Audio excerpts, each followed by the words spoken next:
Hi ಎಲ್ಲರಿಗೂ ಇವತ್ತು ನಾನು ಅವರೆಕಾಳು ಉಪ್ಪು ಸಾಂಬಾರನ್ನ ಹೇಗೆ ಮಾಡೋದು ಅಂತ ತೋರಿಸ್ಕೊಡ್ತಾ ಇದ್ದೀನಿ. ಯಾರಿಗಾದ್ರೂ ನಾನ್ ವೆಜ್ ತಿಂದು ತುಂಬಾನೇ ಬೇಜಾರಾಗಿದ್ರೆ ಈ ಸಾಂಬಾರನ್ನ ಖಂಡಿತವಾಗಿ ಟ್ರೈ ಮಾಡಿ. ನಾನಂತೂ ಅನ್ನಕ್ಕೆ ತುಂಬಾನೇ ಇಷ್ಟಪಟ್ಬಿಟ್ಟು ತಿಂತೀನಿ. ಈ ಸಾಂಬಾರ್ ಮಾತ್ರ ನೆಕ್ಸ್ಟ್ ಲೆವೆಲ್ ಅಂತಾನೆ ಹೇಳ್ಬೋದು. ಮೊದಲಿಗೆ ನಾನು ಒಂದು ಕುಕ್ಕರ್ಗೆ ಅವರೆಕಾಳು ಹಾಗೆ ಹಸಿಮೆಣಸು 4 ಹುಳಿ ಟೊಮೆಟೊನ ವಾಶ್ ಮಾಡ್ಕೊಂಡು ಕುಕ್ಕರ್ಗೆ ಹಾಕೊಂಡಿದ್ದೀನಿ. ಅದ್ರ ಜೊತೆಗೆ ನೀರು ಹಾಗೆ ಅದಕ್ಕೆ ಸ್ವಲ್ಪ ಉಪ್ಪನ್ನ ಬೆರೆಸಿ ಲಿಡ್ ಕ್ಲೋಸ್ ಮಾಡಿಬಿಟ್ಟು 2 ಅಥವಾ 3 ವಿಷಲ್ನ ಕೂಗಿಸ್ಕೊಳ್ತೀನಿ.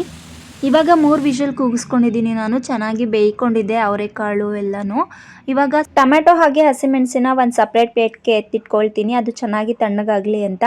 ಇವಾಗ ಇನ್ನೊಂದು ಜಾರ್ಗೆ ನಾನು ಒಂದು ಸ್ವಲ್ಪ ಬೆಳ್ಳುಳ್ಳಿ ಹಾಗೆ ಜೀರಿಗೆ, ಕಾಳುಮೆಣಸು, ಸ್ವಲ್ಪ ಕೊತ್ತಂಬರಿ ಸೊಪ್ಪು ಹಾಗೆ ಹಸಿಮೆಣಸು, ಟೊಮೆಟೊ ಇವಾಗ ತಣ್ಣಗಾಗಿದೆ ಅದನ್ನು ಕೂಡ ಹಾಕೊಂಡು ಅದ್ರ ಜೊತೆಗೆ ಬೆಂದಿರುವಂಥ ಅವರೆಕಾಳನ್ನು ಕೂಡ ಒಂದು ಅರ್ಧ ಚಮಚ ಹಾಕೊಳ್ತೀನಿ ರುಬ್ಬೋದಕ್ಕೆ.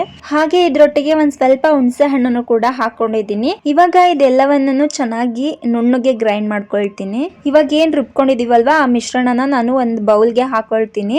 ಆ ಜಾರ್ಗೆ ಒಂದು ಸ್ವಲ್ಪ ನೀರು ಹಾಕಿ ಚೆನ್ನಾಗಿ ಮಿಕ್ಸ್ ಮಾಡಿಬಿಟ್ಟು ನಾವೇನು ಅವರೆಕಾಳನ್ನ ಬೇಯಿಸಿರ್ತೀವಲ್ಲ ಅದಕ್ಕೇನೆ ಆ ಜಾರಲ್ಲಿರೋ ನೀರನ್ನ ಹಾಕೊಳ್ಬೇಕಾಗತ್ತೆ.